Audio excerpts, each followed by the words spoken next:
forward to this episode of the We Are Reading One Piece podcast. This is a podcast dedicated to following the entire story of One Piece from beginning to end as we focus on each volume. We keep the discussion spoiler-free for new fans of the series, so this is the perfect place to follow along, whether you're new to the series or just want to revisit the world of One Piece with us. This week, we will be covering the first part of Volume 73, Operation Dressrosa S.O.P., which covers chapters 722 through 726.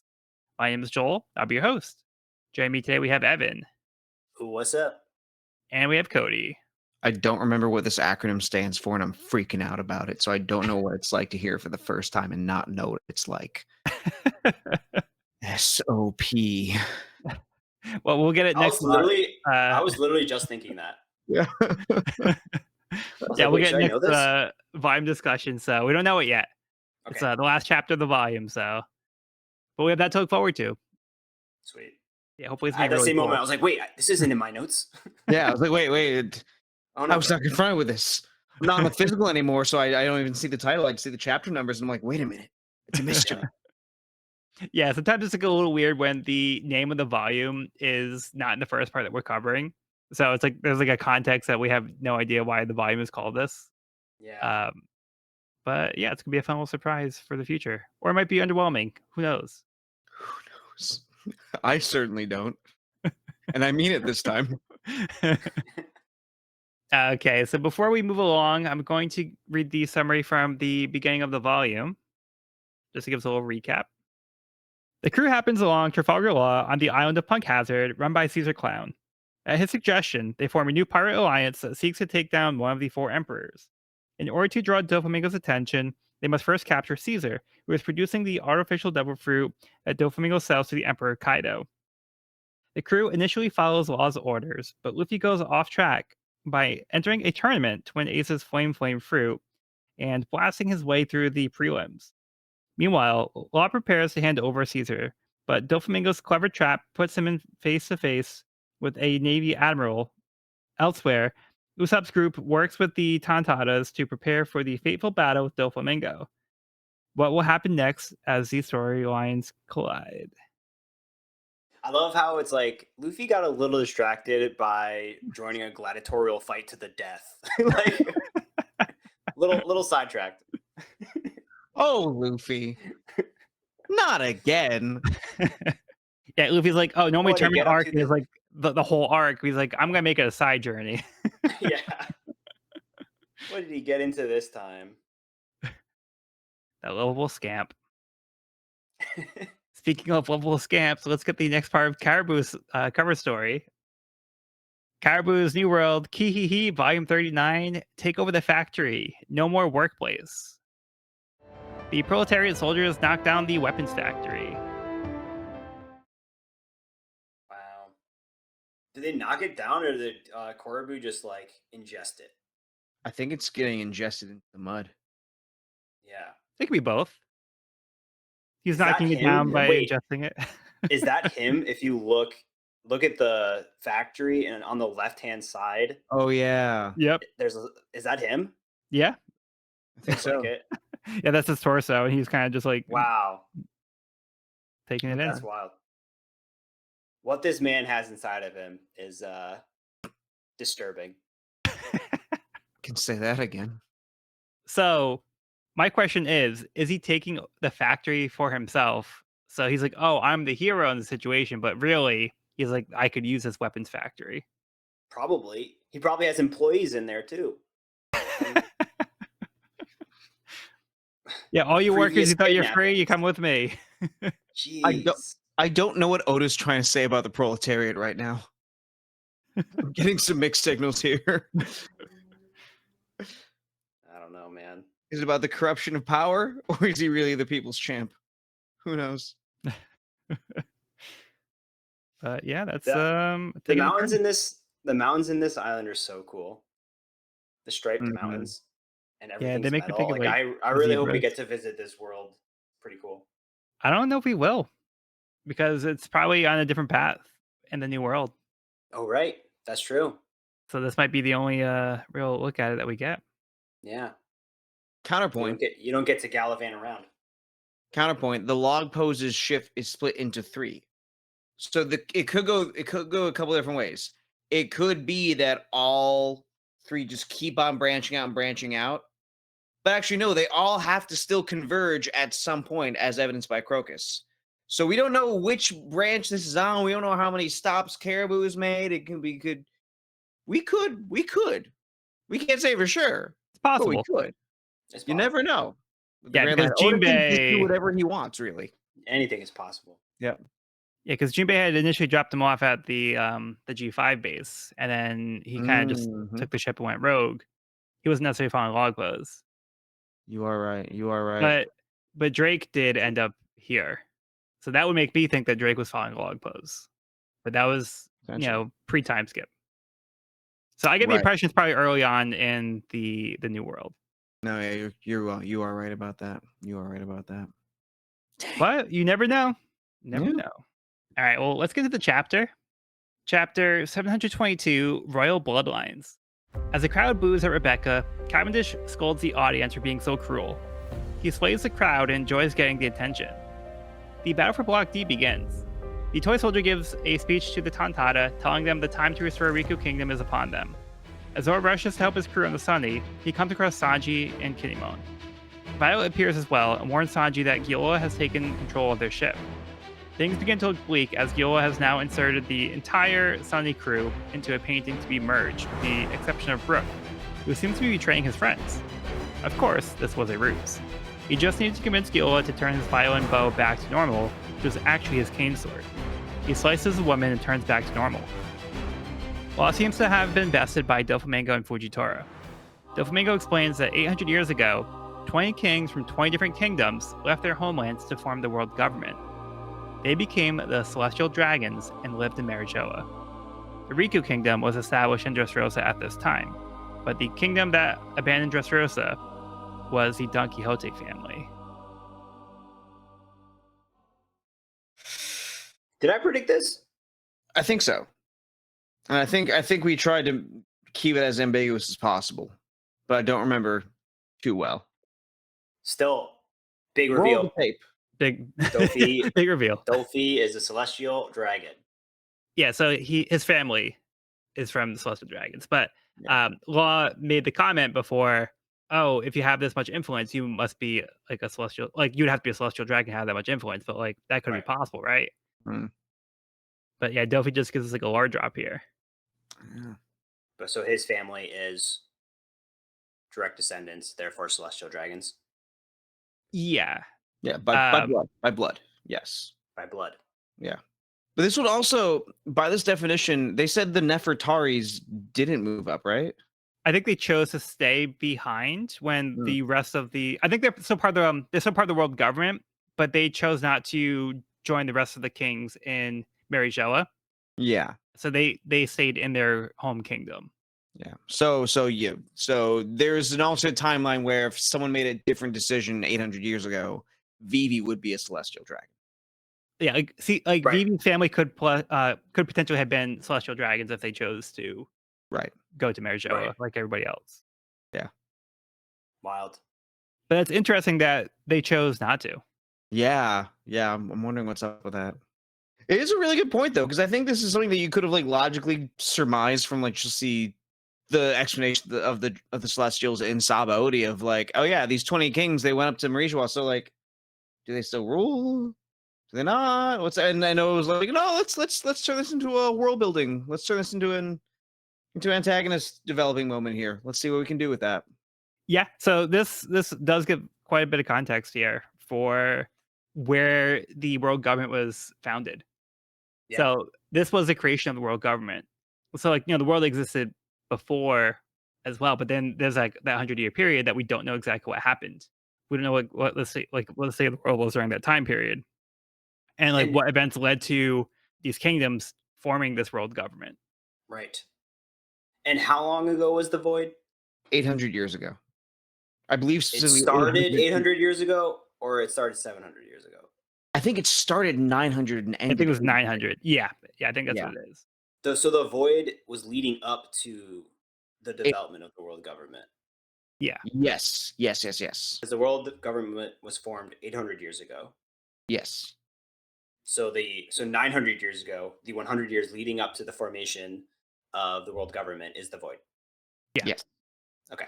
Yeah. Which is the Thank you for that. information that the current world government does not want people to know about. So they're actively Right. hiding whatever transpired during those like 100 years, what happened, and maybe there's something that they don't want out into the public that doesn't make them look good as to like what they had to do to get this control.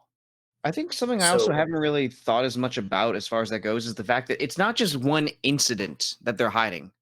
It's not just one specific. It's not Mhm. just the foundation. It's a whole century. Yeah. Just the amount of events that had to happen in that, especially in the world of One Piece, where so much happens in like 2 seconds. I can't imagine. I cannot Yeah. imagine Yeah. just how much there is to it. yeah, this paints a pretty interesting picture. And so 800 years ago, world government's formed by these families that come from 20 different locations throughout the world. Yeah. And then Kingdoms. they form the Celestial Dragons, which is like the main core world government body. And then their vacant seats were filled by new dynasties to take over these Abandoned kingdoms. abandoned kingdoms. Yes. And so Dofi coming back to Dressrosa is technically like reclaiming like he's technically reclaiming it. Yeah, after his In a family way. decided to give it up. So they Yeah, forcibly, not legally, but like but this is reclaiming. This Right. isn't him taking it over for the first time. Like- his family were initially rulers here. Yeah, like you can see the logic to it and you could see like why he would maybe think it's rightfully his to take. But at the same time, his family actively made this decision to leave this kingdom and then like have other like kingdoms step up. Like the Riku dynasty is what stepped up and took the place of the Don Quixote family. Mm-hmm. Yeah.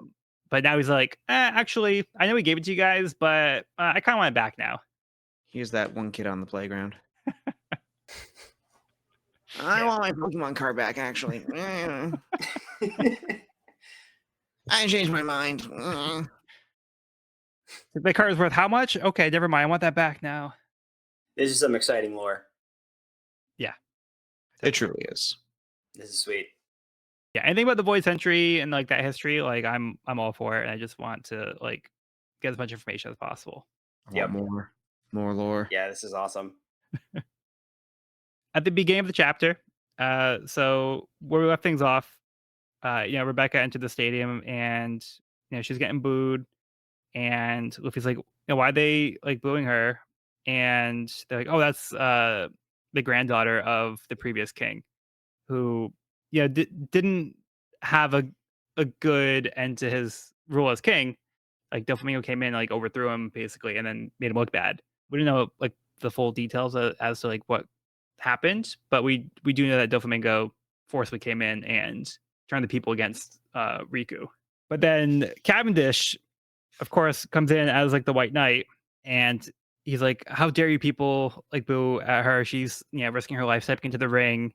So I kind of love this moment for Cavendish, even though his intentions might not be the best, but the words he's saying I think kind of resonate here, and he kind of gets the crowd to think about it a little bit more, and they're like, "Yeah, know what? Like, you kind of convinces Cavendish, we love you." And then like he kind of just immediately switches like, "Oh, they love me, okay, like they really love me." Like that's like his main focus now. But yeah, what do you guys think of like this moment? Do you think he's being genuine at all, or like some kind of combination? I think you kind of hit the nail on the head.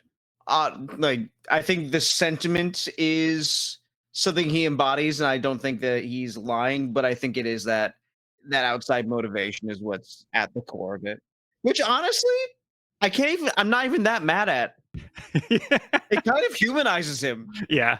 It kind of makes him a little more relatable. I'm like, I'm in the same place as Luffy's like, you're not that bad. I still hate you.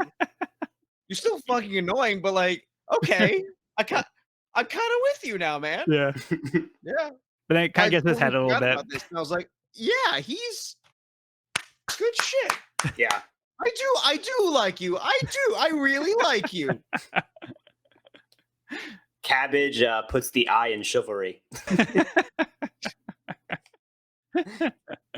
No, I do. I like this scene though, even though he just eats up all the attention at the end of it. He says a pretty impactful speech here. I'm here for it. Yeah, for sure. And up to this point, Cavendish has pretty much just been antagonistic to Luffy. That's kind of the only like side of him we've really seen, Oh, and he seems like petty. But Yep. then we kind of see like maybe a little bit more to him, and then he kind of like he leans back more into that's what we expected. Right before this scene, I love the parallel they draw when Luffy says it doesn't matter what her grandpa did. Like I love the parallel they're drawing there with him and his grandfather. Mm.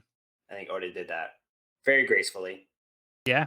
So something that Luffy can relate to. He just had this experience where somebody held a grudge against him for what his grandpa did. Even though he had nothing to do with it, he had no idea what happened. He had no say in the matter. He had zero involvement of it. Just because his grandpa Right. was involved, this guy was taking out on him. So he knows it's not fair to treat these people based on like what their predecessors had done. That's not really fair to hold that against them. They're new people. They're their own people. And I think I think a tenet of Luffy is like people are judged by their actions. Like he judges people by their actions. Right. He sees the injustice in these accusations that have nothing to do with, in this case, Rebecca. Yeah. Who is a person that he has deemed to be a nice person. Yep. Like he's like, this person doesn't deserve this. Even though Rebecca did something pretty mean to him, but she also did something nice to him as well. That's Which, true. He didn't judge her on her actions. Yeah. He judged her on her intentions and Mhm. her heart. Yeah, So because like he could tell that wasn't who Rebecca was as a person. Like she had a moment of poor judgment, but yeah, he didn't hold that against her as being like, this is who you are as a person. He's not like your mistake defines you. It's like I know that you're a different person than that. yeah. He's like, you must have a really good reason. Yeah. But unfortunately, Rebecca didn't really win over the rest of the combatants because they all kind of see her as an easy target. So they want to go after her. Even if they did, it's a battle to the death. Like there are no allies. There are no allies in the arena. not long term, at least. Yeah, not long. Yeah, they can only be one. But yeah, they just kind of immediately decide to focus her instead. And then we shift over to the flower field with the Tantata forces with a speech from the toy soldier. Their goal is to restore King Riku to the throne because the Don Quixote family, has been terrible to them. So this has been a long time in the making. So it's good timing for the Straw Hats to be here to help out with this operation. I just love the Tontatas perching on the Straw Hats. Lovely. Yeah. Usopp over here scheming. He's thinking to himself, pay close attention to the plan and figure out the best time to escape. Come on, baby. Come on, baby. Find your opportunity. Give me that out. Give me that out. And then we also have Zoro getting a little bit more information as well. So apparently 10 years ago, the Dressrosa army was wiped out by just 3 men. So it's Treble, Diamante, and Pika. So we've seen Diamante, a little bit of Treble. We haven't seen Pika yet. I love that we get the little suits, this different card suits here Yeah. in the text. It's a nice little touch. All of which are Spanish for the suits in the card. I know Diamante is a pretty easy cognate there, but just to confirm that all 3 of them are. Oh, I didn't even realize that. Yeah. Wow. Pretty sweet. That adds like a whole nother layer to the names. Yep. I love the way this panel of the 3 of them is drawn. It's so menacing. Yeah. Yeah, it is menacing for sure. I love the top of this page when Zoro the little The Tontata. the Tontata says left is how you don't have your swords on. And he said, I can't even tell my right from my left. The Tontata says yes. He's just discovering this now. Yeah, he's like, wait, I don't even know my right from my left. That answers a lot. A lot of questions. In any other series, this would be extreme Flanderization, but for Zoro, it just makes sense. Right. It just works here. Yep. Yep. Is her name was it Wicca? Forget. I think it was Wicca. Yeah, I forgot. And what'd you guys think of the scene with Brooke? Incredible. The Bard comes in for the win here. The Bard comes in and takes down the boss. This was great. Kind of sick though. I mean, the fact that like Viola is turning her subjects into permanent art pieces for her collection is pretty demented. But I do love Brooks coming in here and playing her for the fool and besting her. He played her like a fiddle.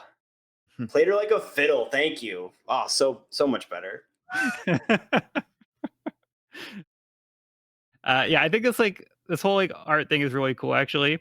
Like the way that they're being integrated in is really cool, but like the art itself is really drawn in a cool style. Yep. It's fun that like Oda's playing around with the art styles and kind of meshing it all in here, and the way he's incorporating the characters into the art itself. You know, as like an experience, I'm sure it's like horrifying, but like, it's a cool effect that he's at least putting on the page. It is cool. Yeah, this power from start to finish has been just like really visually interesting. Yeah. Creative. As it should be. It's an art devil fruit. Yeah. And Brooks one-liner at the end, forgive me, I don't know much about art after all. I don't really have an eye for it. That one made me laugh out loud. That made me laugh. Yeah, that made me laugh out loud too. That was so good. Legit one of the top 5 skull jokes. Amazing.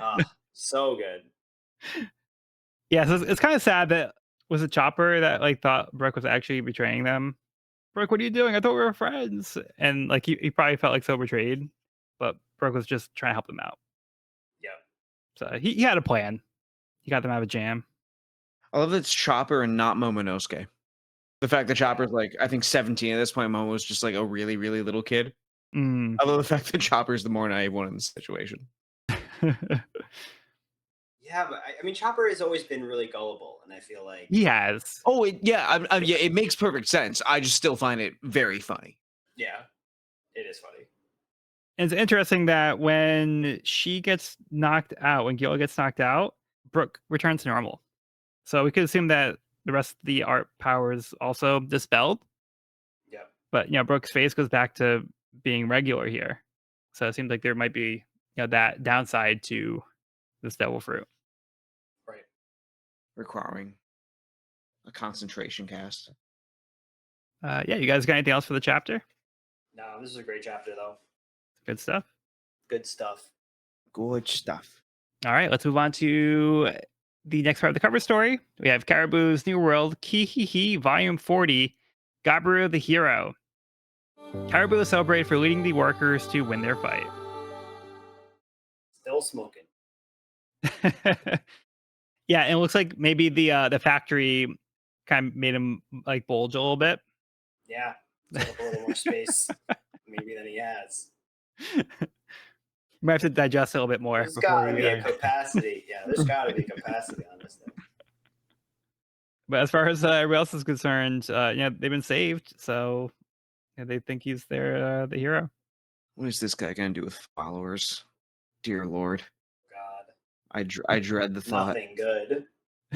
All right, let's get into the chapter. Chapter 723, Change of Plans. Sanji leaves Kinemon and Zoro with the map of the House of Toys that Violet gave him and heads out to save Nami.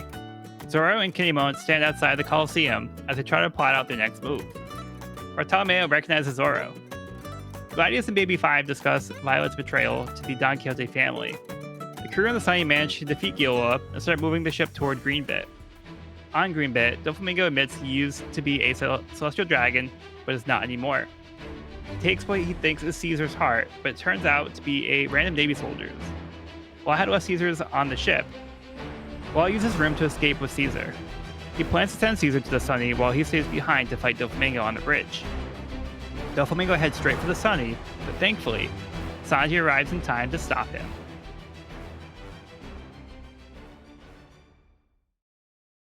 Ugh. Epic. One of the coolest panels we've had in a This while. panel is sweet. So good. Oh, hell yeah. Also one of the coolest Sanji moments, I think. I'd say so. Yes. Yes. Yeah, just to talk about this 2-page spread here, like Sanji entering and seeing his reflection in Dofi's glasses, and then Mhm. the block kick is so good. Yeah. It's so good.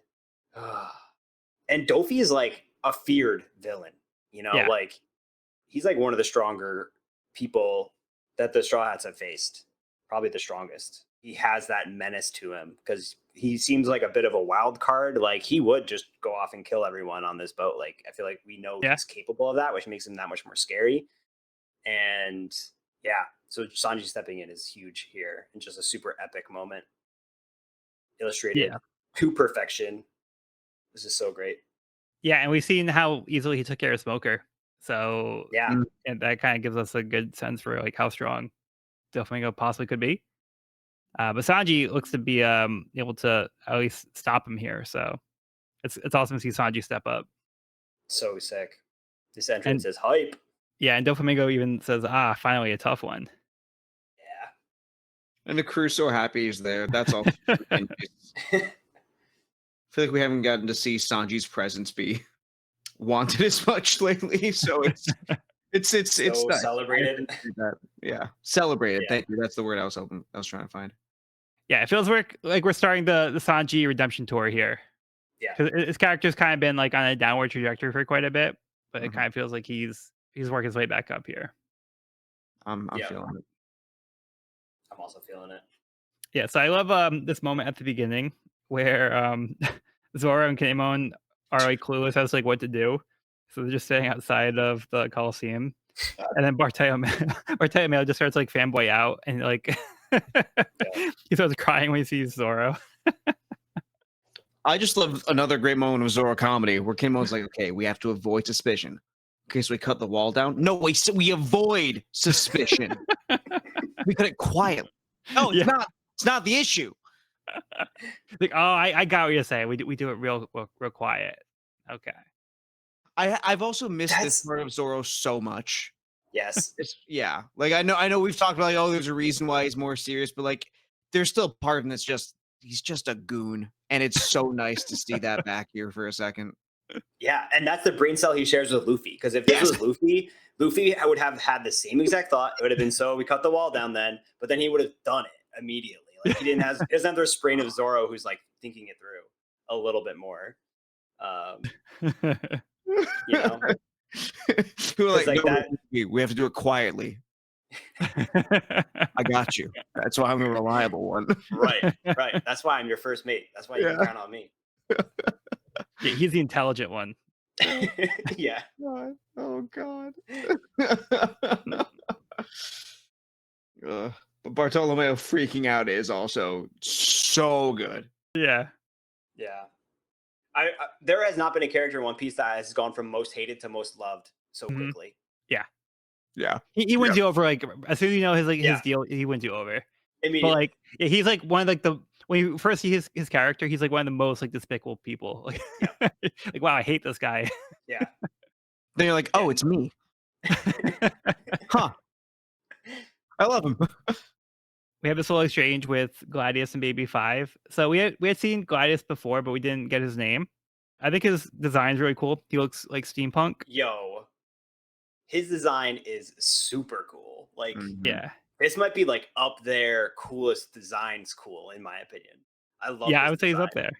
For sure. Okay. He's such a cool looking character design.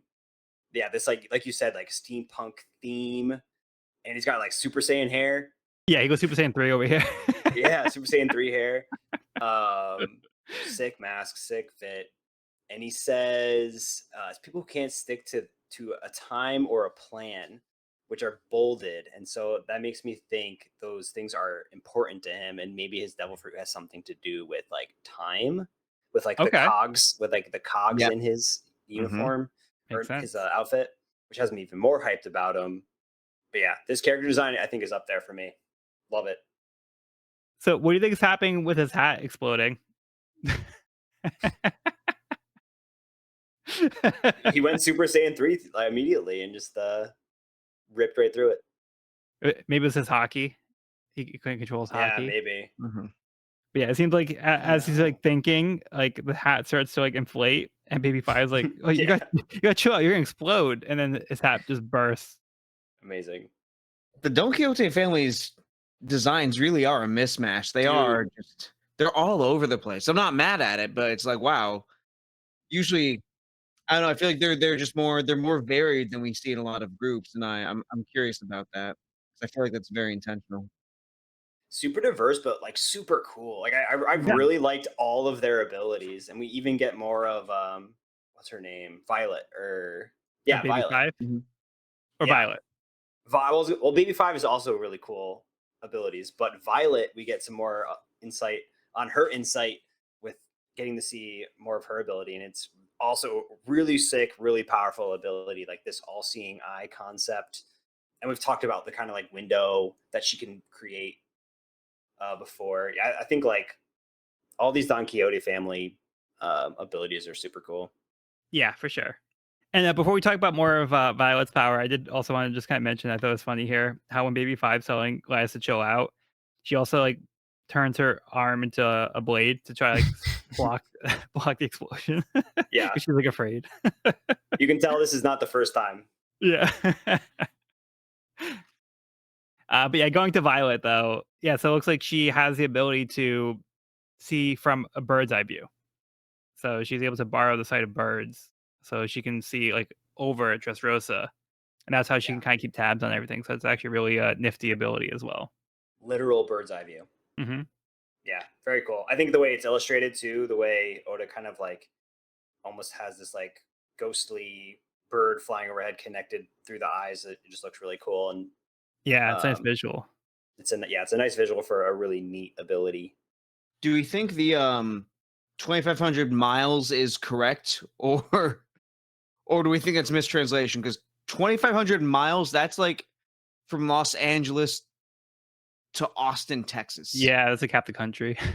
Yeah, that's insane. As That's far as true. like meters, though, it feels more like That's OP. reasonable. But the power is just OP in itself. So I'm like, if it is 2,500 miles, I am completely here for it. That's a That good does seem point. pretty crazy. I didn't think about It's that. Yeah, that is wild. Yeah, I think I like read that quickly and was like, wow, that's really impressive. But then actually like try to you think about quantify it. that. Yeah, that's wild. Let me check what's up in Arizona real quick. Oh, sick. Hey, how about we check the end of the Grand Line? Let's see what the One Piece is. Yeah. Yeah, right. Yeah. Oh, you guys are still looking for the One Piece? Oh my god. I found it so long ago. You guys didn't Found find that it yet? ages ago. It's right there. Sanji needs to be like really, really nice to her because she can help them out a lot. Yeah, she would be Luffy a would be pissed, huge though. asset. Luffy be pissed off, but yeah. That's at 2,500 miles. I'm at 25 miles. Still impressive. Like 25 miles would still be a really powerful ability. Holy shit. I do wonder if they meant meters, but Yeah, that's a good point. Yeah, I do wonder what the original text did say. I feel like that's something. If it was a mistranslation, they probably would have caught it for the volume. Yeah. Because sometimes, like, if there's a correction that's needed, they'll like they won't get it in time before it's released in the weekly edition of like Shonen Jump. But when it gets to the volume, like they actually do go in and make corrections. Like there's been times where Oda had drawing mistakes where he had drawn Luffy's scar on Zoro's chest instead, and they fixed it in the volume release. But in Gotcha. the weekly chapter, there was an error with the drawing. no, yeah, actually, apparently it was the original did say 4,000 kilometers, which is about 2,500 miles. Okay, so it was converted. So she's Wow. she just has insane range, and I Joel, you're totally right too, because there are also like multiple printings of each volume as well, so plenty of opportunities for them to catch it if it were a mistake. So No, but I mean that does You're seem like a crazy amount. So it's gonna be checked that was correct. So Wow. I'm just like, I mean, how it is One Piece world now? Like, right. shit, dude. It is the all-seeing eye, not that like I can see most things. I can see a decent amount. Yeah, that's super powerful. But there's probably some kind of like limitation. Like maybe she has to be like close enough to or to know like where the bird is. Like she maybe can't just like Right. spread like a wide net and hope to find a bird. Like she might have to like it might have to be like, close enough for her to know it's there kind of deal. This is true. Um yeah, I don't know. That could me just be trying to justify this, but There also may just be less birds the further you go down the Grand Line. yeah. Or what if it was like a network where it was like you could see the first bird, but then you'd have to see the next bird with that bird, and then continue your sight from line of sight to line of sight to line of sight to line of Yeah. sight Yeah. for 2,500 up to 2,500 miles. But I also get the impression that she's not controlling the bird. She's just seeing from like where the bird can see. Right. So Right. if the birds decide to go in a direction she's not trying to see, she's kind of like, well, that's too bad. Right. Just like organic CCTV feeds. Straw Hats also really did a number on Jola here. Yeah. Team effort. On a full Feels on like everyone took a swing. It feels like Even Momonosuke. even Momonosuke. Brooks teaching him form. Wait, is this a bat or is it a rolling pin or is it just? I don't know. I don't know. But good for him. His form is good. He's learning. This is an art rage is also an A tier pun. Oh, that was That's solid. great. Yeah. Solid. Incarcerated, I don't quite get as I don't really see the inspiration for that one as much, but art rage is still great. Yeah, that one's not as good, but still good because like incarcerated and put art in it. Okay, yeah. Incarcerated, I guess I was thinking like cart, like yeah. Yeah. It was muddy. It was muddy. Yeah. It works, but yeah, it's not as like Art clear. rage was Like great. art rage is just it's just Yeah. it flows off the tongue.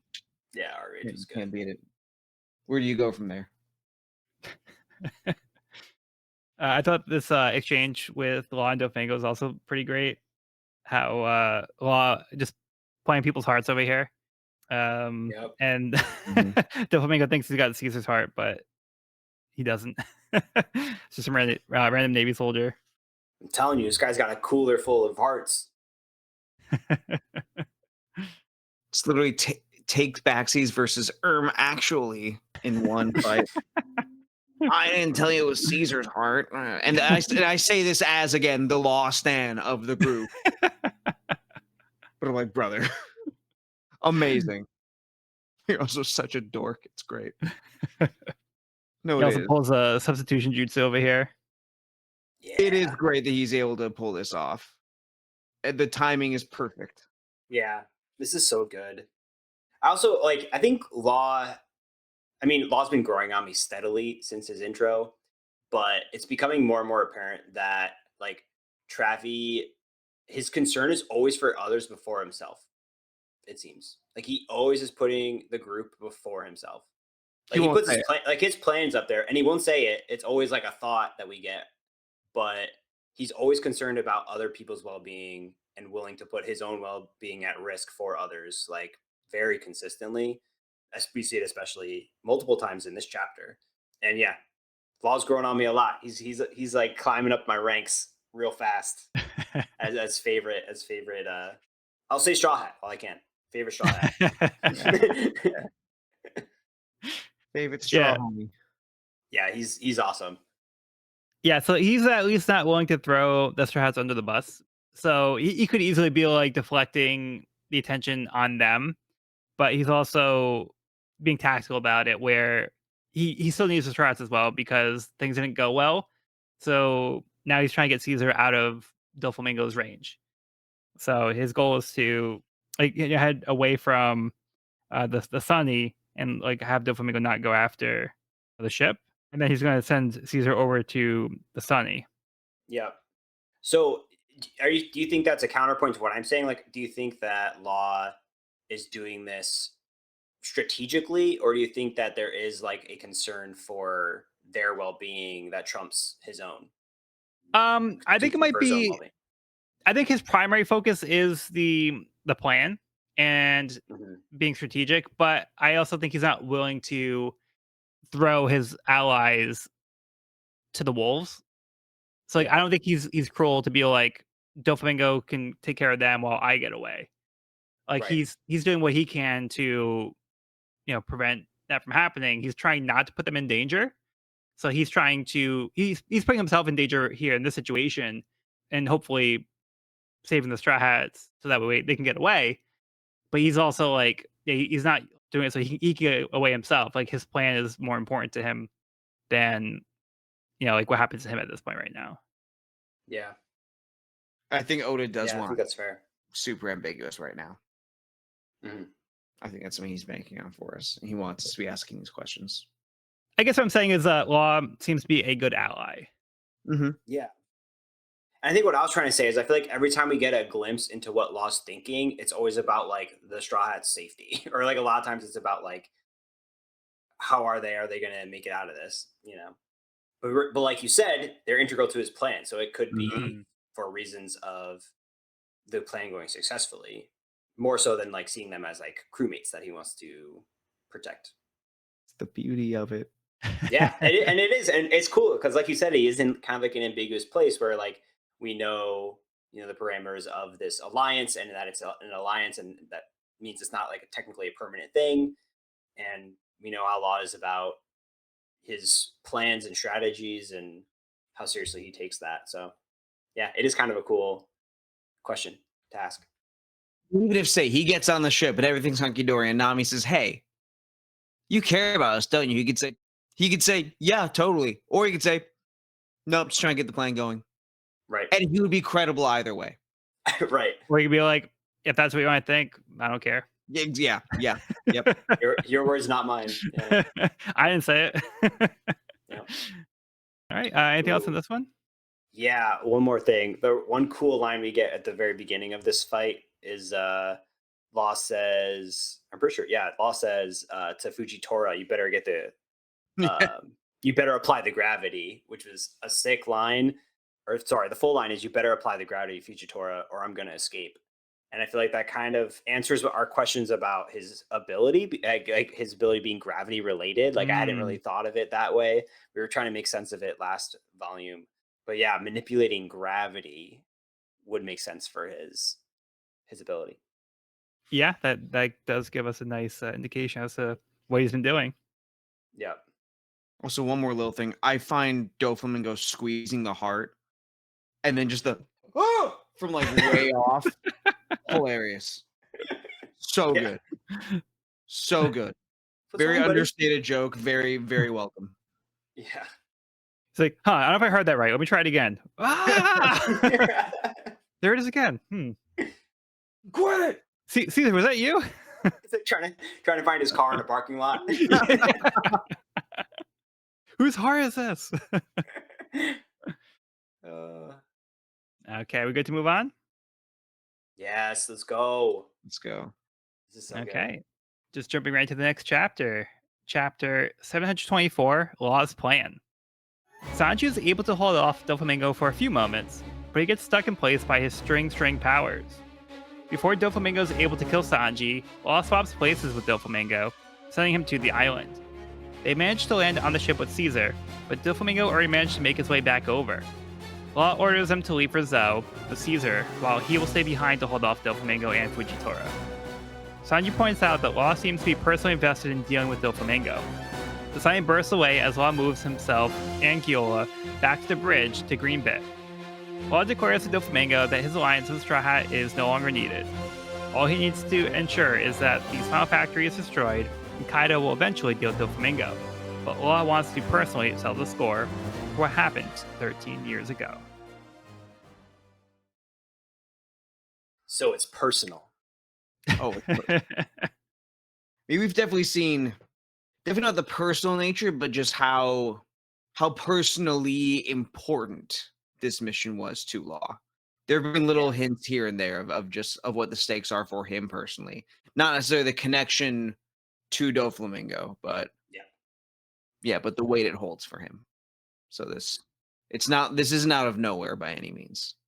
Yeah, there is some kind of history between them, but what exactly happened, we don't really know. Mm-hmm. So Evan, after the discussion we just had, do you believe what Law is saying here about the Straw Hats?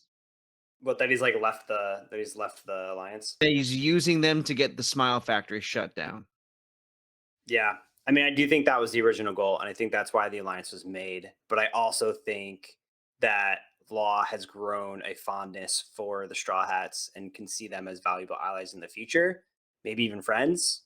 So I think it's a little bit of both. But I definitely think he's not lying. But I think he might not be telling the whole truth, if you know what I'm saying. Yeah, I'm picking up what you're putting down. I'd agree with that. But we'll see. Anyway, the Sanji Dofi fight, huh? Crazy. Yo, string powers. String. So what you're telling me is this guy is Spider-Man?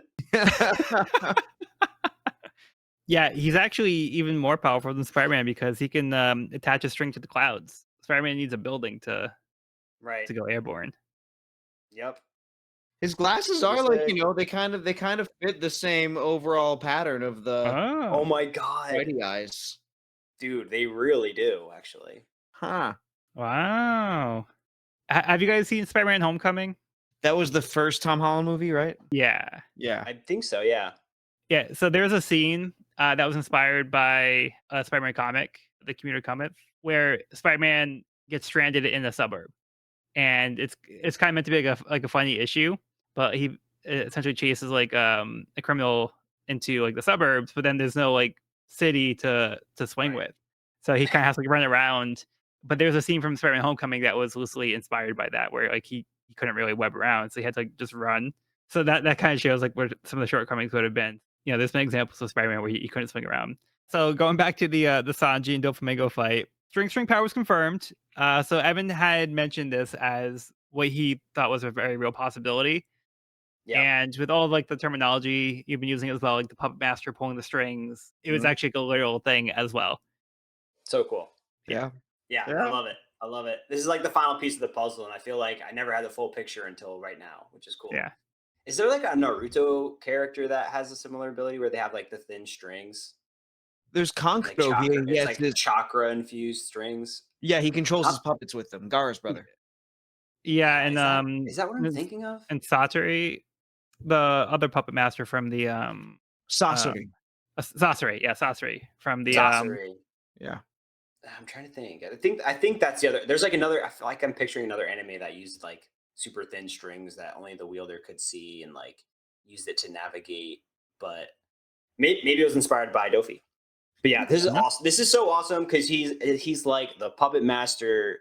He's has all these like connections in like the black market too. He has like built like this web. Like it is kind of spidery in a sense. Yeah, he's like built the web of lies and like the black market web of connections that he has, and like manipulating people, like literally and not literally, but like literally and metaphorically. Toby's abilities are sweet. And also answers how he can like run around. He's like running from string. He's like set up a strings that he's like running across, which is cool.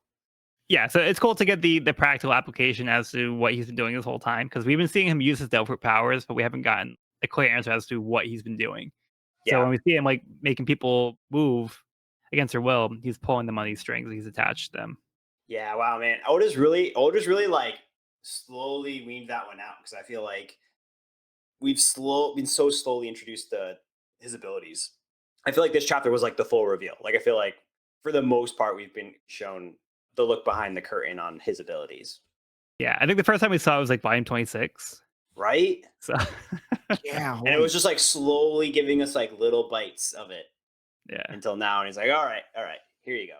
Also, Evan, to your credit, Giola does when Dofi immobilizes Sanji, she literally does say that Dofi has him like a fly trapped in the spider's web.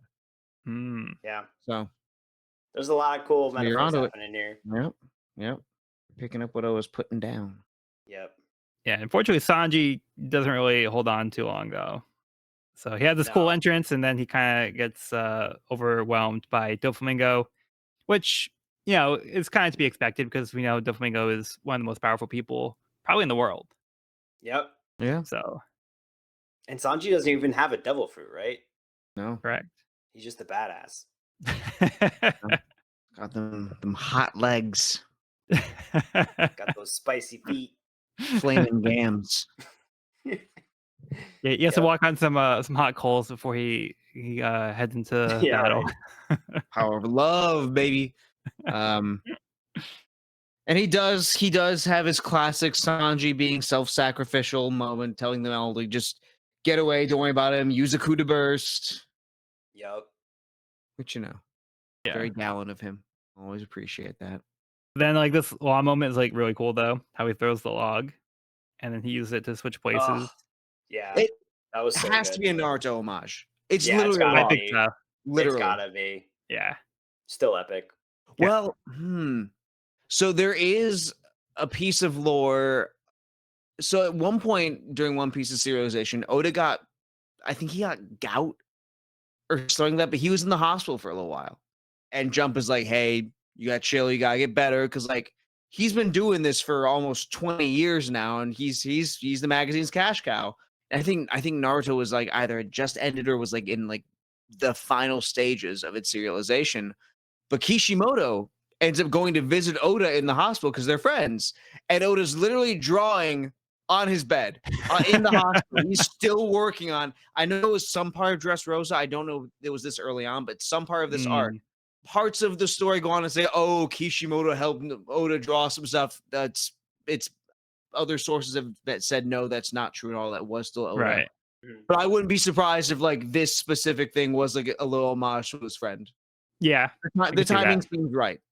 That's my headcanon Yeah. because it's cute. I love that. I love that. Yeah. We got Saiyan here too. I mean, we got a couple little throw up, like a couple homages here. But no, this is such a great maneuver with Law doing the Yeah. double substitute. So sick. Yeah, it almost seems like it seems like the first one was necessary to extend the range of room far enough to get the second one going, Yep. which I love. Yeah, see, I saw it as him getting Sanji out of immediate danger by swapping like Doflamingo away. Well, the first one was first Law throws the log, switches himself with the log, and then switches himself with Dofi. But it seems like the goal was always to switch himself with Dofi. And it would I have been see. more advantageous to switch himself with Dofi first if he could, because that means Dofi's even further away. So it seems like the first one was an intermediary to make sure that he was within range, just given the size of the room bubble on the page where he does the second swap. Yeah, But because I correct guess me if I'm he wrong. could Let me know have if I'm missing something. just switched where the log was if he didn't have to get closer. Yeah. Yeah, so that makes sense. Biggest thing on his feet. So sick. We see a pretty powerful attack though from Dofi here. That would have definitely been a through and through for at least a through and through for Sanji. First through of just Rosa. RIP the building. Yeah, RIP building. But yeah, pretty powerful attack. Yeah, so it turns out that Law had Caesar Heart with him the whole time. So he If he's had telling it. the truth. It seemed like he had it in his own like place where like the heart would have been. So Law left his heart on the ship. So there could be like a moment where potentially like if like Doflamingo or Fujitora tried to go for his heart, they would have killed Caesar, which also would have been pretty cool. Yeah. Would have been But pretty cool. yeah, but Law's actually like I can keep my heart safe, like away from the fight. So and then if he did the exchange and gave Caesar over, like they were going to, he could have just been like, "Oh, here's your heart, Caesar." So he had it like in a safe place. Yep. Well planned out. I expect nothing less. I mean, honestly, it feels like the same kind of tricky rationale as Doflamingo had with this whole, "Oh yeah, I'll quit the Warlords" gambit. Yeah, I mean that's This been is the really Trafalgar. You cool and I are not so dynamic. different after all. Sorry, what? No, I was just saying like, and that's been a really cool dynamic for this whole arc because they're two like people that are thinking 3, 4, 5, 6 steps ahead, playing chess against each other. Yeah. You know? So good. Who gets the last laugh? I can't wait. Yeah, this is awesome. But yeah, then they get in this situation where the Navy ship is now sent over, and the Thousand Sunny has to flee. The plan is for them to leave Dressrosa and start heading for Zoe. Now to go get the rest of the crew. Like you guys go on ahead. The Sunny is stuck between a rock and a hard place. Actually, massive flaming rocks in a hard place. Yeah, they got to get out of there. I do love Nami for saying, "Hey, we're the Straw Hat crew. you can't give us orders. Excuse you. Nope, Twirly Hack crew, we're good. We are good. Nope. Set sail. Yeah, it's a little different when the meteors start to rain down on them. Right. And Law does say, hey, you don't have to go, just don't give him Caesar. Yeah. See what happens. Yeah. It's interesting. We get a close up on Dofi's hand weapon here, the whip, and it looks like a rope of strings that he's created using lots of tiny strings. Hmm.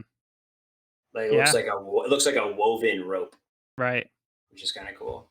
Cool use of his ability. Because we can assume the strings he's using are like so small that you can't even see them. Yeah. But here he has like a physical string that is woven out of millions of tiny string. Now Yeah. all I can think of is when he launches this giant string out of his hand. I'm just thinking Sam Raimi Spider-Man organic web launcher. But this thing's insane. powerful because like even one strand of his strings are like super strong, and here he's got maybe tens of thousands strung together. Whole mess of them. Whole mess. Says a lot for Law being able to intercept them and hold them at bay with his sword. Yeah, that's what I'm thinking. Like that's wild. We just saw it like literally slice a building in half. Yeah, and Law seems to be pretty familiar with his powers. He must be familiar with string theory, Right. but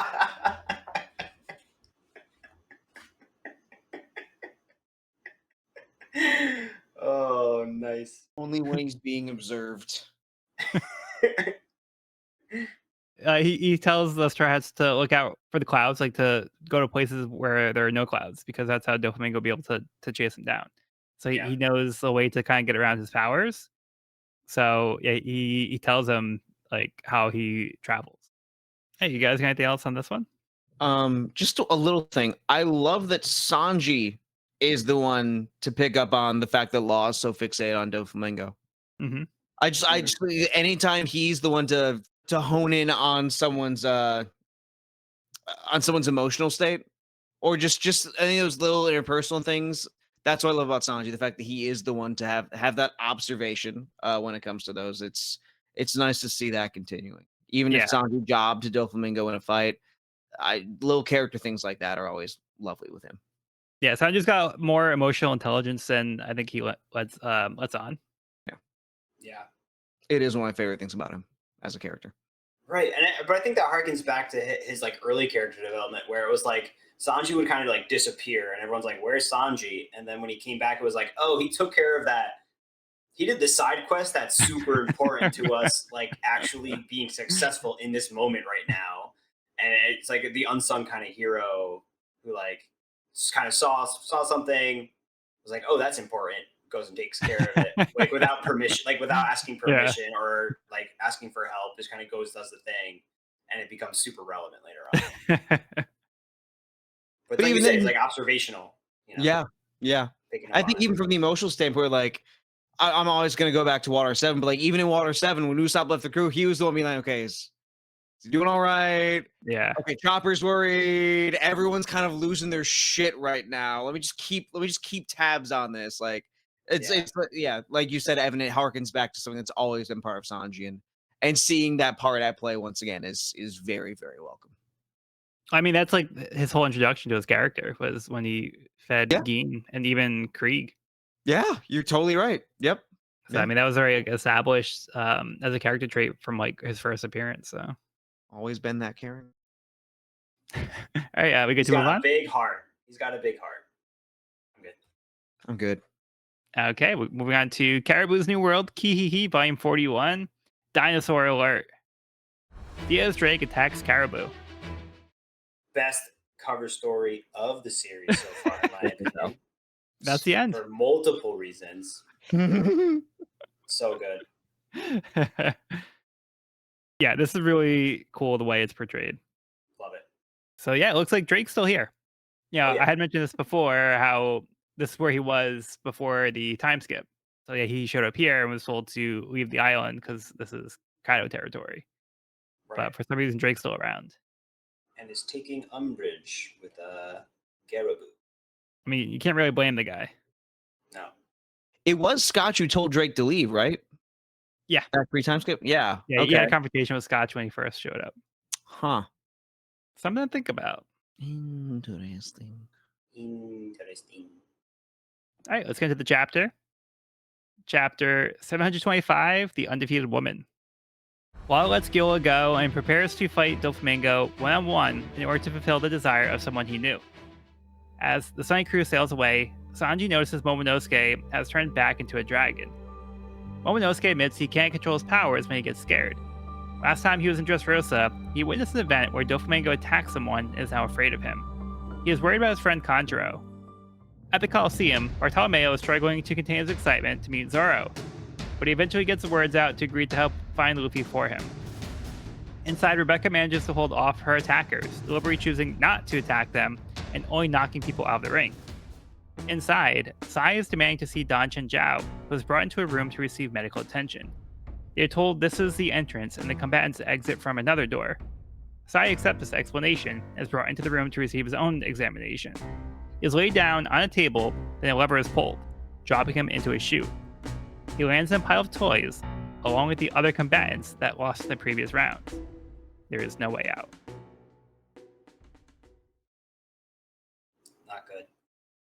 Yeah, so there's quite a bit to talk about on this one. Where do you guys want to start? Let's start at the top.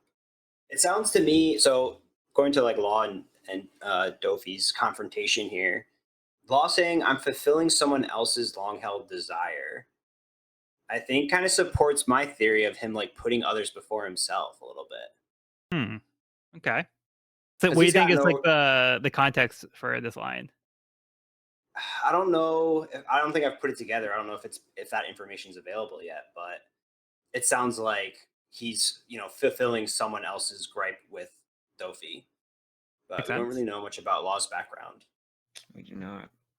But if I had to make a guess, it'd be like someone who was important to him was affected by Dofi's actions or had a grudge against Dofi that he's fulfilling for someone he cared about. But there's not really much to go off of as far as I know. Yeah, not really. We've just been getting little like hints peppered in here and there, But but it's nothing obviously really concrete. incredibly important to him. And like we've been saying, it's very personal. And now we know it's not his personal grudge against Dofi. It's someone he cared about, seemingly had it like he's fulfilling someone else's desire, not his own. Well, Well, let me counter you with this. We have talked at length about how Law will sometimes hide his own specific personal feelings on a situation and sort of abstract himself away from it. So you're saying he's talking about himself. But I'm not saying shit. I'm just saying it could be either. I'm not giving you anything here. I refuse. or it could be both. Or neither. we'll But it is find out. What I'll say is like there is like, we do see this inherited will a lot. It's like one of like the biggest themes in the story. And so it does feel like something that's very natural for a significant character in One Piece to have some aspect of. So the question is Law telling the whole truth? That's where I'm at right now. Yeah. I mean, also go ahead. I was gonna say, the line that really hits me is I've lived to see this day. Mm-hmm. That's one where I want to get the context for. Yeah. Yeah.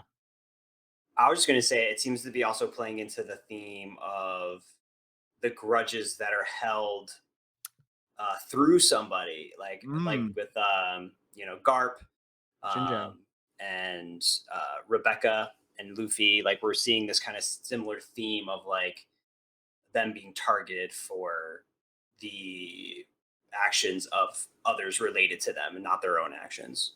And this feels like it could maybe potentially be a similar thing where he's, there's a medium between him and Dofi that he's acting through. So what you're saying, he's not really mad at Doflamingo, he's mad at his grandpa. Yeah, it's Dofi's grandpa, obviously. He's mad at the Doflamingo from 900 years ago. Which end of the Void Country was this? Yeah, right. This 100-year period I don't know anything about. It makes it really hard to place things in the timeline. God damn it. Yeah, he's just mad at like old Don Quixote. That's what the real grudge here is. Yeah. Well, he said something from 13 years ago. Oh, that's true. Yeah. So it could be something more recent. Okay, I guess just Doflamingo's dad or some shit. Where's Grandpa? Where's Grandpa? Yeah, true. The Lot could happen. grandpa grudge arc. Pa. That's a theme. Be mad at Grudge grandpas, Pa. not their grandkids. Yeah. Garp incoming. Yeah, and then we have this little scene here where we're back on the Sunny, and Sanji notices that Momonosuke turned back into a dragon. And Momonosuke says that he gets nervous and he can't control his form. And he's afraid of Doflamingo in particular. So we see there was this Ooh. moment where Doflamingo was like, attacking this guy, and Momonosuke witnessed it. He says, "Get a grip, you dregs." So, Evan, do you remember back in Punk Hazard when Momonosuke had that like vision of Doflamingo? Yeah, I do remember that. Do you remember what Doflamingo said? No, not off the top of my head. But was it that? Was it this vision? Was it when he saw? Is it him having a flashback of this moment? Yes. So luckily I went back and I checked because I wanted to see what the wording was. It was Doflamingo shouting, "Get a grip." And so Ooh, it was in a different context, but it seemed like Doflamingo was yelling at Momonosuke to get a grip, but he was just right. thinking of the trauma that he had with Doflamingo from this moment. So it wasn't necessarily Interesting. directed at him, it was just him seeing this thing happen. But that's why he Interesting. had that moment of Doflamingo, and that's what scared him. That's right. And that's when I was like, is he being brainwashed by the Mhm. fruit?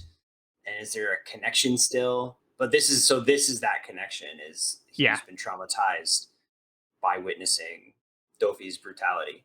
Yeah, exactly. Gotcha. I'm really grateful for the structure with which we read the story right now. Me too. It's one of those things where like, if I'm I say it speed every reading- week. yeah, Like, it's so good. yeah. It's so good. Yeah, if we Yeah. weren't doing this podcast, I wouldn't have thought to look back and be like, "Oh, what was the thing again with Doflamingo?" I'd be like, Right. "Oh, No, that was what I he didn't said." even catch it. I didn't even think of it. I'm still thinking Mhm. there's like, yeah. No, that's awesome. But yeah, this explains like when he would have encountered Doflamingo and interacted with him in any way. He was just a witness, but like when he was in Dressrosa previously. We get a silhouette of Conjuro as well. Looks like they have like a bucket A on their head. bucket. Yeah. They're like, it's Marshmallow the DJ or something like that. See, I thought it was like maybe like a hooded figure or something, but yeah, I could see it being a bucket. It's like just like the rim at the bottom. Is Oh, it really definitely could be a hood, but I definitely also read bucket. nasty, yeah. My first impression was bucket, but it definitely is probably a hood. Bucket Makes way more 100%. sense. No, But I'm this team is the bucket. world of One Piece, so he might have eaten the bucket fruit, Or it might just be a or KFC bucket.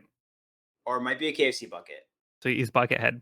He's just shredding the whole Yeah. time. Oh boy. That's his samurai powers. I bet like one person listening understood what we're talking about. Yeah. I feel like the demographics. If you don't know, Bughead's a Tough, guitarist who though. wears a KFC bucket on his head and he wears a mask. So there you go. I know. So also more Bartolomeo shenanigans where he's interacting with Zoro. And Kemon's like, "Why are you crying?" And then Zoro's like, "How'd you recognize Luffy and know my name?" Bartolomeo's just like crying so much he can't even get his words out, but he's like, "I'm such a big fan." And Zoro's like, "His name is Seconds?" If I look at give him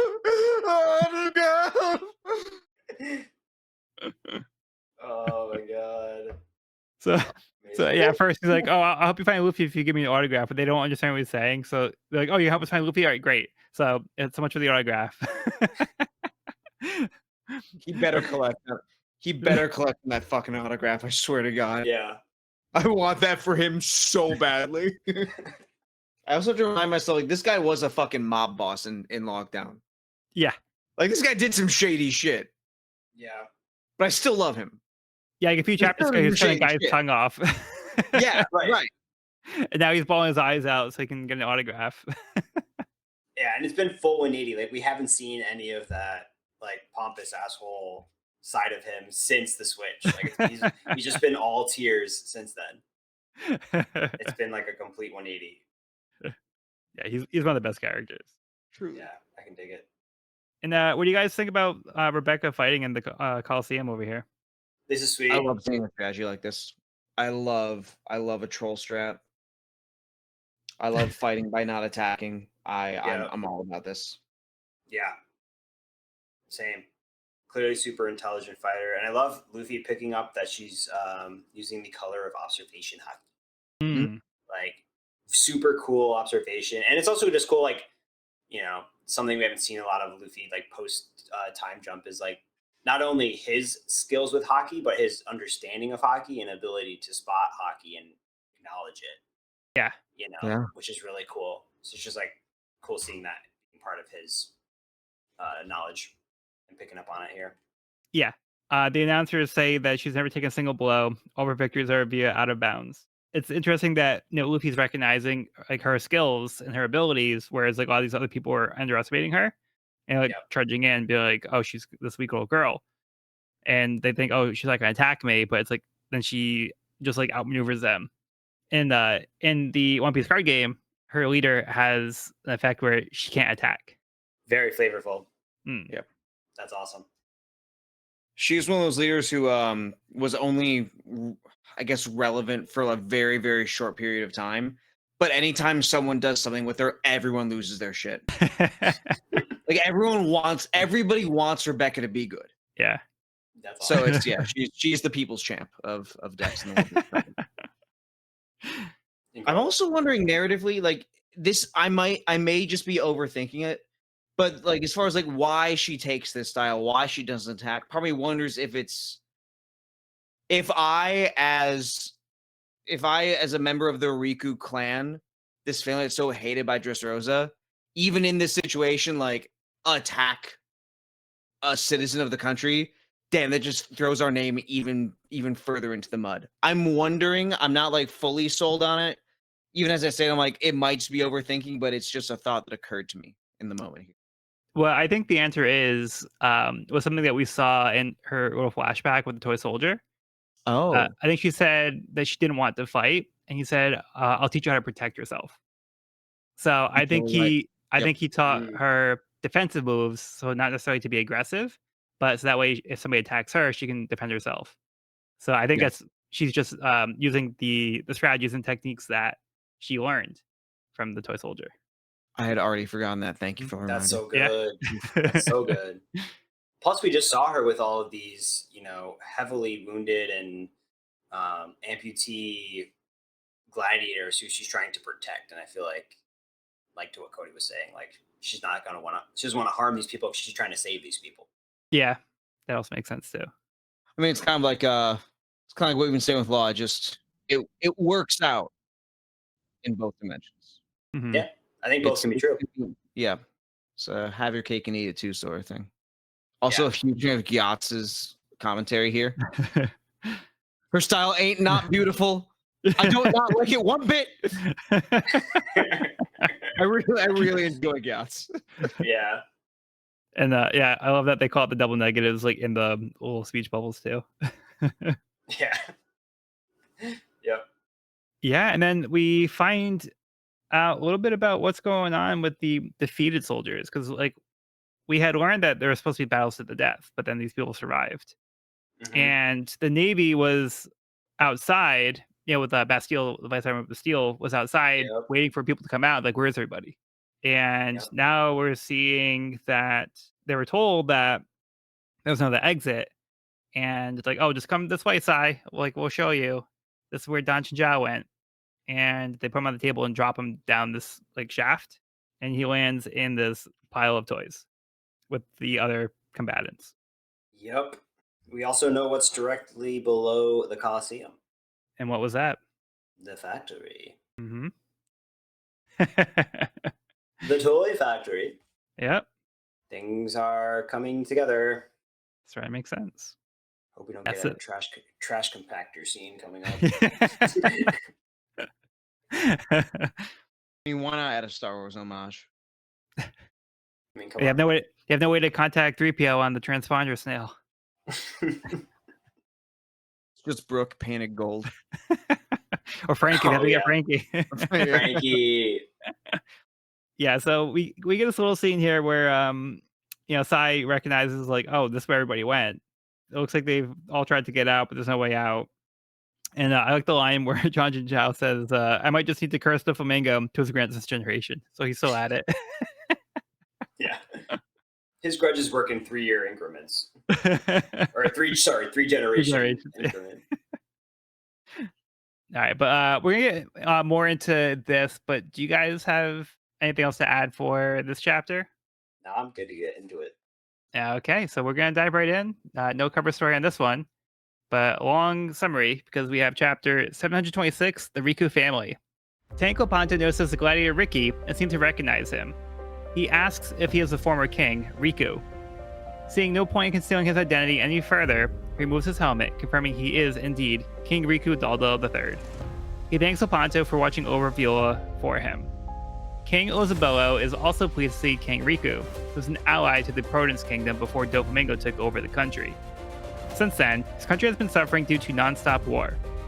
Doflamingo's selling of weapons to all sides has also negatively impacted the Kano Kingdom. Dagama begins to say that Riku may have been an ally to the Prudence Kingdom in the past, but his good name was sullied. Lepanto scolds him, telling him that he has no idea of the true tragedy that took place.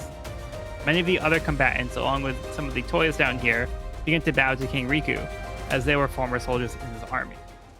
Goo begins to drip from the ceiling as Treble pulls Sai up. He gives Sai rules he needs to follow, unable to disobey. He has been turned into a toy monkey and is instructed to head through to the factory. After speaking with the Colosseum gladiators, Luffy has a better sense of what kind of country this is and leaves the prison area. Bartolomeo notices him and starts bawling. At the Flowerfield base, Gancho gives his friends some of his history between the Tontada and the kingdoms of Dressrosa. 900 years ago, his people were hunted and killed. King Don Quixote agreed to spare his people in exchange for making them into slaves. They are unsure of what happened during the Void Century, but 800 years ago, the Riku dynasty took over the kingdom.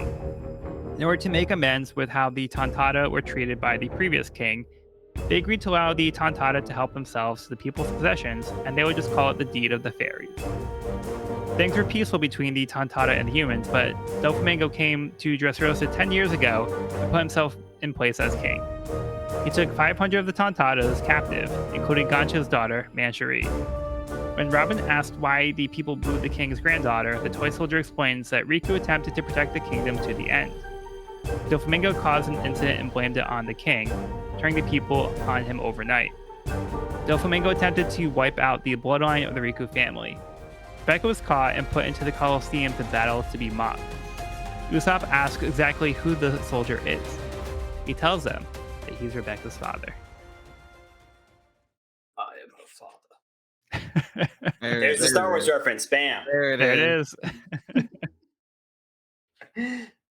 Also, real quick, I love this color spread so much. Of all the Straw Hats with their little selves, Oh, yeah. it is the sweetest thing. Yeah, They're all numbered. Yeah, it's cute. It is cute. didn't want to leave that unsaid. We should give them. What are those? When in like senior year of high school, you get the accolades that are like most likely to succeed. Senior What are they? Superlatives. Yeah. Yeah. Yeah, so we get quite a few revelations in this chapter. Indeed. Ricky. Or should I say Riku? Yeah. Sorry. I knew he was important, but Mhm. I didn't place him as the king, which makes Yeah. a lot of sense. Mm-hmm. Yeah, it seems like he used the same identity convention that Luffy did by like making his name Yeah. very similar. Just a slight variation. I can't lie. It took me like a second, a significant amount of time longer than it should have for this being a reread for me to make the Ricky Riku connection. I think it was like I read it the chapter where Ricky first shows up like the day of us recording that podcast. Mhm. And it wasn't until we actually got into recording the episode that I was like, oh shit, that's Who is this guy? nothing on your face, nothing on your face, okay, good. But I was like, yeah, how did I not catch that in the moment? Yeah. Something to it. There's something to that naming convention. It's so obvious. it's a mystery. Yeah. Oh, it's something you the could have Snoop- that little moment though. It's the Clark Kent glasses effect. There you go. Yeah, yes, it really is. Yeah, so we get a little backstory here where Doflamingo did something to kind of sully the name of the Riku dynasty, and Lepanto actually worked for the Riku kingdom, so he knew exactly what went down. So he tells him like, no, you guys don't know the full story, so it's not what you thought. And then it seemed like Riku had made allies with some of the other kingdoms as well. So it seemed like they had a good thing going, and Doflamingo kind of came in and kind of threw things into chaos. So not just Dressrosa, but like the neighboring kingdoms as well. So now they're also suffering from a state of war that Doflamingo is, feeding with. He's profiting off of war with, these weapons. Yeah, I feel like what we're able to glean from like the context clues we've got is like Doflamingo came in and there was this incident where King Riku was kind of framed, and then there was a small detail that we didn't go over in the very first chapter when Rebecca was entering the Colosseum, and everyone was booing her for being like the Riku line. They say, "Set the arsonist granddaughter on fire." Mm-hmm. Mm-hmm. So that would lead me to believe that this incident has something to do with arson or something being burned down, or yeah, we'll see. Yeah, because we also did get in the flashback too with Rebecca that when Scarlet was fleeing with Rebecca, there was like fire in the town That's in the right. distance. Mm-hmm. And Yeah. then when they settled in the town that was abandoned after the fire. That's right. Mm-hmm. Starting to come together. Mm-hmm. Like you said, it seems like they had a good thing going, and just judging from how people are interacting with Riku and how Riku holds himself, he definitely seems to be a good leader with the good intentions and trying to make the world a better place. Yeah. Even the way the Tontata talk about the Riku line in general, Yeah. establishing reparations for them. Holy shit! Yeah. Yeah, it's always great to see good leaders in One Piece. Of course, bad things always happen to them, but hopefully it works out. Yeah. But it is nice. Yeah, so let's talk a little bit more about that as well. Previously, Gancho had said to Robin that they had a bad history with the Doflamingo family like 900 years ago. And now we see that their people were nearly driven to extinction. Like the remaining people were put in as slaves. So they were abused by the Don Quixote family. So when they left, the Riku dynasty came in and saw how poorly treated the Tontata were. And to make up for that, like Cody said, they gave them reparations. So this also gives context to, why the people were being so dismissive about the fairies. Like, oh, it must have been the fairies. And they're all like kind of like happy about it. So Right. it's like a secret that the people in Dressrosa are also familiar with, and something that they've made an agreement with to be here. So it seems like something that they're actually okay with. They just have some things that kind of go missing because the Tontata keep them as payment for or repayment for like what they had gone through. So something that seemed like a little like fun and like whimsical actually also has a pretty tragic backstory to it as well. Yeah. That's so Dressrosa. Yeah. Nothing is quite as it seems. Mm-hmm. But even they say they don't know what happened during the 100-year void. So Evan, since this is your first time through the series, what do you think about the revelation of how they're getting these toys? Yeah. We do get a pretty big reveal here. We see a face who definitely seems to be the toy maker from what we can make out, or if I had to guess, or at least plays a role in that somehow. But it does seem like we found the holding cell where they keep the people. They suck them up with this chameleon tongue, and then this creepy guy in shades turns them into toys. But yeah, it's like pretty haunting watching this person who was just turned into a toy kind of like walking out into the world and seeming like they're trapped in this body that's no longer theirs, but still having thoughts of what just happened to me. So like that's just super, super haunting and terrifying, really. I mean, we don't get too much on like the actual process itself, but we do see a new face. Well, we have seen Trouble before, but like I think we haven't really gotten this close up to him before. But he has come up. Oh, he has? Yeah, and I did not recognize him. he was one of the names mentioned earlier as well. He's one of the officers with Diamante. Mm. Yeah. It was a very, very zoomed out view of him, but just the general shape of his head and his hair, it's identifiable as this guy. I think God. he did have some kind of interaction with Baby Five as well, where he was saying something about Yeah. like Yep. he wanted to like oh maybe I should like propose to you or something. You are right. Yep. Yeah, Oh. but Okay, we that sounds yeah vague. That does sound vaguely familiar.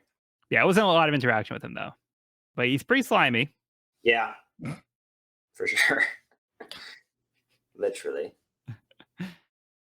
Cody, how about Oh, I bet you. you got something, Evan? What if maybe it's not a chameleon tongue, and it's like a giant loogie that It he could be spits that down and like or picks booger. him up, or booger. Yeah, he's got some serious snot. Flirt. Ooh, I really hope that's not it, but I don't like it. I don't fuck with it. I'm not. I don't like it. Cody, I wanted to get your thoughts on what's happening to Sai here as well. It's I don't know. There's something like genuinely horrifying about it. Yeah, Just like just like I don't know, I'm trying to imagine myself just in like this it is completely just like having there's an autonomy of being in your own body, of moving the way you move, of sensing the world the way you do, and having just like the capabilities that you do, and having that forcibly taken from you. Not from like, like not in like a way that you could lose access to that sort of nervous system functionality in like the real world, but someone says, "Hey, fuck you, it's not yours anymore. This is your body now. Do what I want." That's terrifying. That's horrifying. evil. That's a whole new layer to what a shitbag Doflamingo is. Yeah, It's again, it's just, it's autonomy that's being taken away. And it's yeah. I don't think it's something that really sank in with me as much the first time going through Dressrosa. Because I did go through Dressrosa pretty fast the first time, Mhm. which is I think the main thing I wanted to get through with me saying that I'm thankful for the way that we're digesting this arc here. Yeah. 'Cause yeah. There's somewhere like if I read it chapter by chapter, I might forget like a little thing that connects. But if I Mhm. speed run it, like not everything's gonna hit the same. So this is just it's really nice. Yeah. Yeah, Yeah. so Yeah, true. yeah. But no, it's terrifying and infuriating what's happening with the toys here.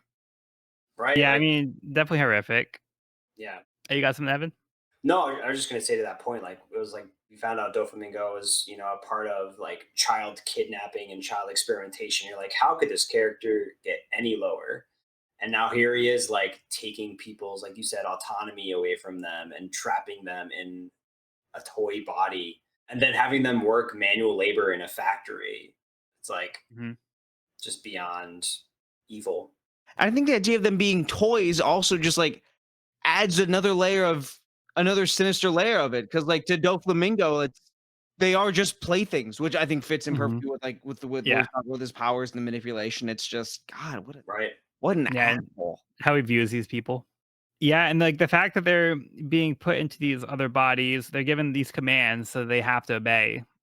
On top of all that, when they become toys, we learn that everybody else forgets who they were. Mm. So everybody else around isn't even gonna know to look for them to know that they're missing because they won't remember them. There's kind of like no real hope of saving these people once they get into this state. They're kind of like lost causes at that point. Wild. So they're kind of trapped in this existence, and like they have to be like nobody's going to help me. And that aspect of it, I so okay, I'm gonna bring it back to Caesar Clown for a second because like what Caesar was doing, that's a different branch of evil, right? But just that aspect of it where oh, no one is gonna look for you. Mhm.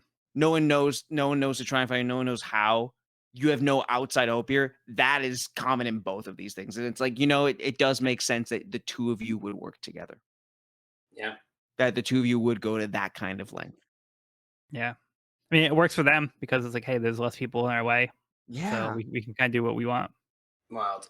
All right, I'm gonna crash out over another villain. Let's go. It's time. We're back, baby. Yep. Yep. Yeah, and then we also get this conversation where Luffy is talking to the prisoners, and they're kind of like letting him know that that everybody sees like the winners, like, oh, that's great, but then when it comes to the losers, they're tossed in these cages and they're treated like trash and swept under the rug to make everything look nicer on the surface, which is what we've been like seeing. And then Luffy makes the connection that it sounds like Great Terminal, where he grew up, where it's like this is what happened to them, where like they had like the nobles living in a nice city and they kept dumping the trash all into like this big dump. And then when they were getting the visitors from the Celestial Dragon, they're like, hey, let's just burn the trash and the people living there, and I can pay them any mind. So Luffy's had experience like that even like as a child, to know like how like like people like in this like high society, how they treat like lower class people in their eyes. And yeah, they just literally treat them like trash. Yeah.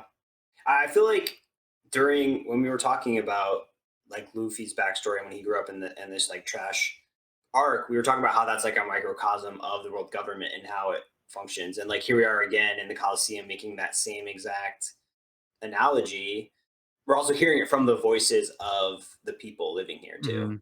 Mhm. They're obviously aware of the injustice, but I think Oda does a really good job of doing that and kind of like sort of summarizing these bigger themes into these smaller examples that are all part it's all part of the same theme and story.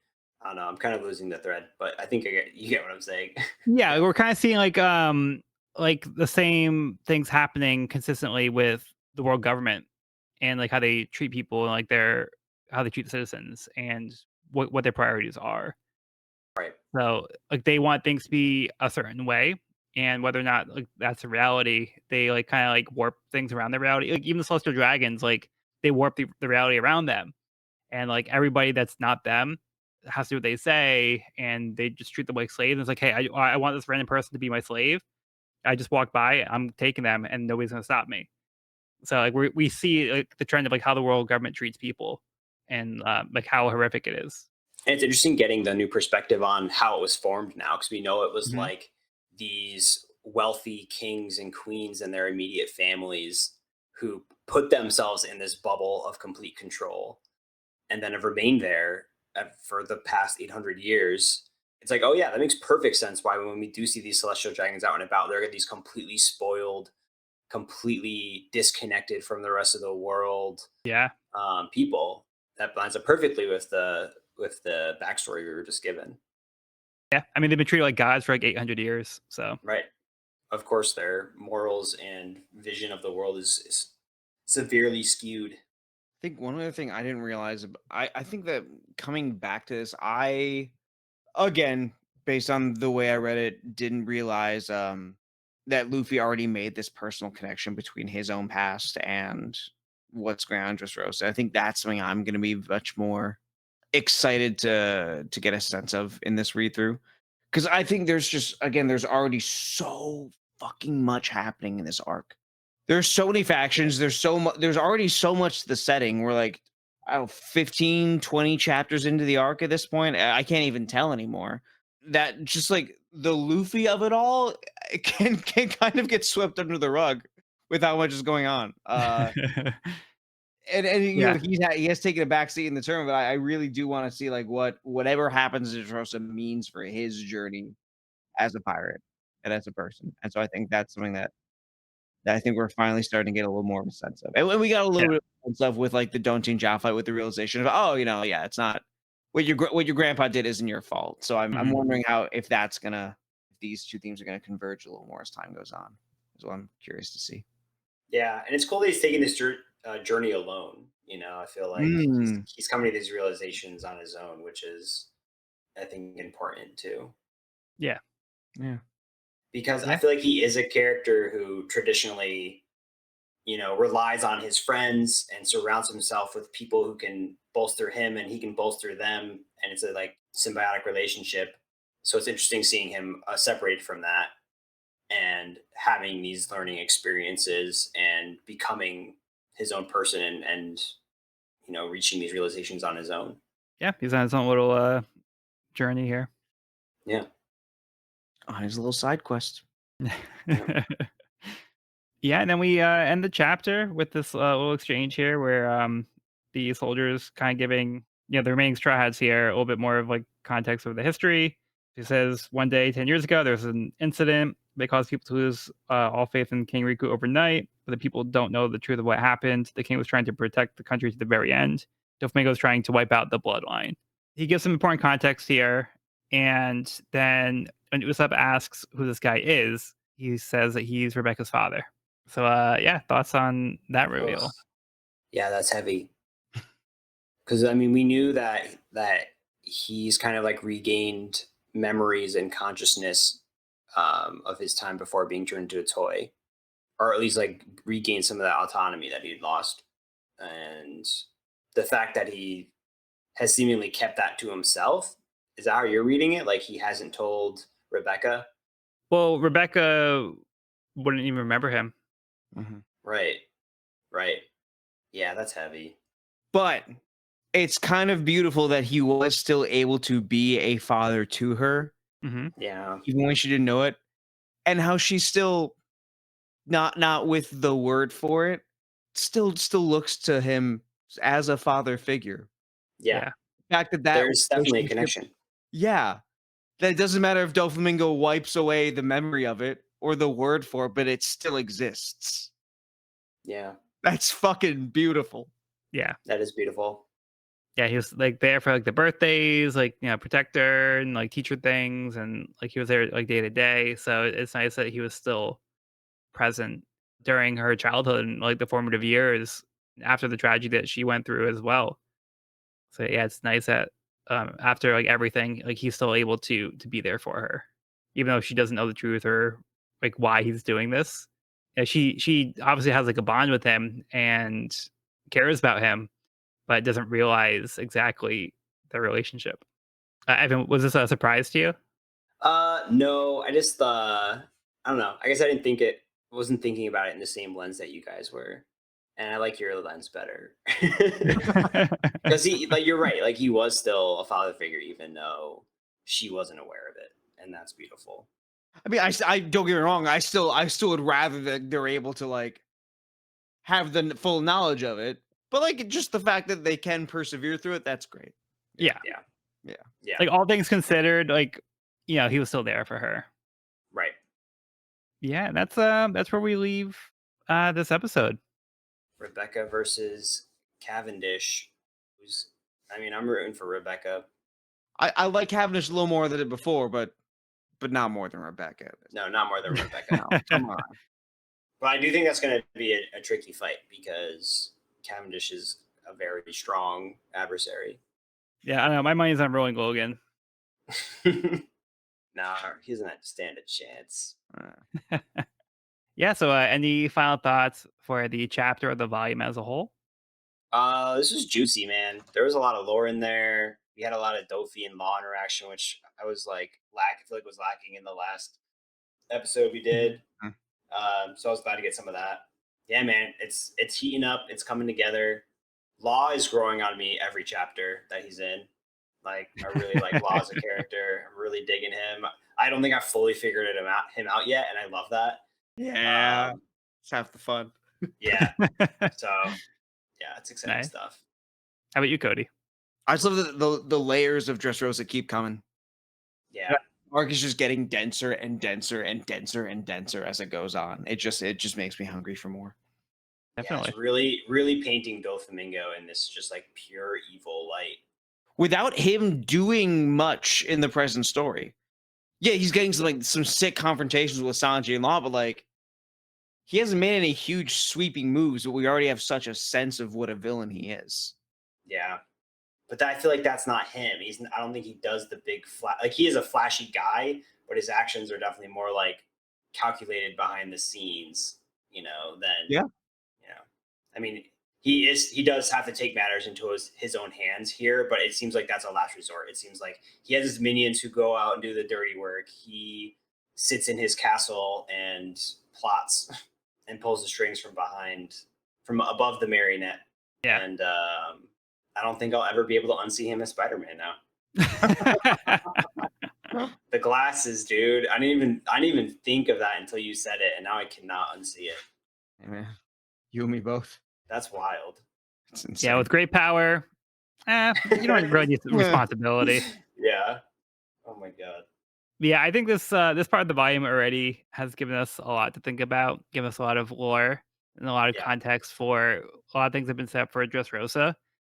And we've been seeing, like guys mentioned, like a lot of the layers, and we're also seeing a lot of how that's interconnected. So a lot of things that seemed separate have all been kind of like very intrinsic. So we're kind of getting this whole like view of Dressrosa, where like Violet getting the bird's eye view of Dressrosa. Now we can kind of get like the whole picture as we start to see these things come together.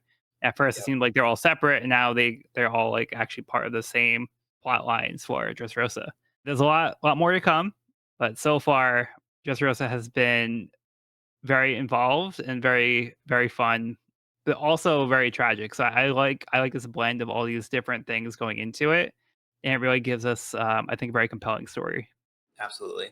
100%. All right, but that's going to conclude this week's episode of the We Are Reading One Piece podcast. You can find this episode wherever podcasts are found at We're Reading One Piece podcast.buzzsprout.com or on the YouTube channel at We're Reading One Piece. This is a spoiler-free channel too, where we have recorded the podcast. If you're new to the series, you can visit the channel there. You can also find me and this podcast on my YouTube channel at Barking Codex for more One Piece content. If you have any questions, comments, or feedback, you can reach us at werereadingonepiece@gmail.com. We'd love to hear from listeners, so if you're enjoying the show or if you have any suggestions on how we can make it better, let us know. Also, I'd like to hear from listeners. If you guys are actually listening week to week, let me know. I apologize because I've been a little bit behind on the editing, so I'm not getting the episodes out as consistently. But if I hear feedback that you guys are actively waiting for episodes on a weekly basis, I appreciate hearing that. So yeah, feel free to reach out if you guys are listening as the episodes are coming out. But anyway, next episode we'll be finishing Volume 73, Operation Dressrosa, S.O.P. I've been Joel, and I've been joined by Evan Thanks for listening. and Cody. What does it mean? What does the acronym mean? I don't stupid SOP. Mingo Man song, but like I just want to know the acronym now. Hopefully we'll find out next time. Spider of Pain. power. I don't know. All right, well, February. be sure to bring along all hopes and dreams, and we'll see you on the next episode.